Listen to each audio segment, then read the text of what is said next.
کہ زنا کرنے والے سے، چوری کرنے والے سے، غیبت کرنے والے سے، چغلی کرنے والے سے بڑا گنہگار تو جان بوجھ کر کے نماز چھوڑ دینے والا ہے۔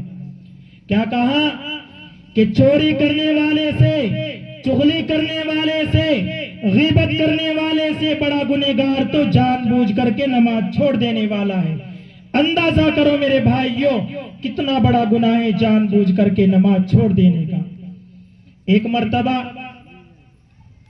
حضرت عمر فاروق رضی اللہ تعالیٰ عنہ کا خلافت کا زمانہ ہے، ایک بڑھیا کا تیل زمین پر گر گیا، زمین نے اس کو پی لیا جیسا کہ زمین کی خاصیت ہویا کرتی ہے۔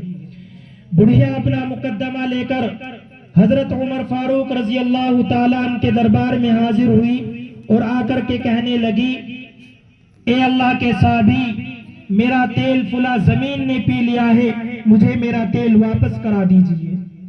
حضرت عمر فاروق رضی اللہ تعالیٰ عنہ نے اس بوڑھی اماں کو ایک کاغذ کے ٹکڑے پر کچھ لکھ کر دیا اور کہا، اے بوڑھی اماں، جاؤ اس کاغذ کو اس زمین پر رکھ دینا جس زمین نے تمہارا تیل پیا ہے، جس زمین نے تمہارا تیل چوسا ہے۔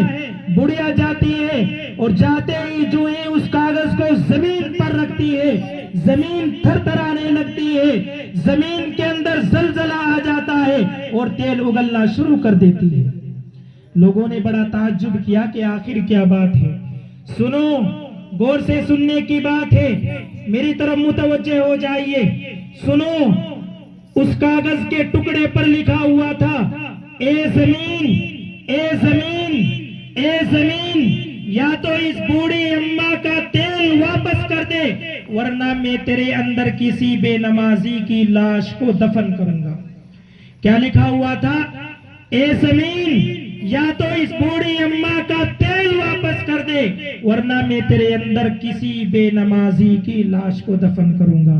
میرے مسلمان بھائیوں کہ جب بے نمازی سے زمین اس قدر ڈرتی ہے کہ کہیں میرے اندر بے نمازی کی لاش نہ آ جائے تو ہمیں کتنا ڈرنا چاہیے، ہمیں کتنی فکر کرنی چاہیے۔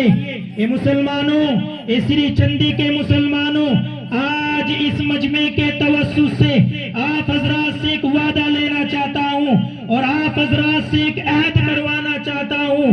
جو ہماری نمازیں ترک ہو گئی لیکن جو زندگی ہماری رہ گئی اور جو ہماری نمازیں باقی رہ گئی، انشاءاللہ آنے والے وقتوں میں ہم پنجگانہ نماز کے عادی بنیں گے۔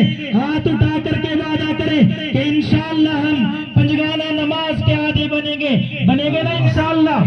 انشاءاللہ اللہ تعالیٰ مجھے بھی اور آپ کو بھی پنجگانہ نماز کا عادی بنائے اور ہمارے دلوں کو اللہ تبارک و تعالیٰ اپنے نور سے مبدل فرمائے۔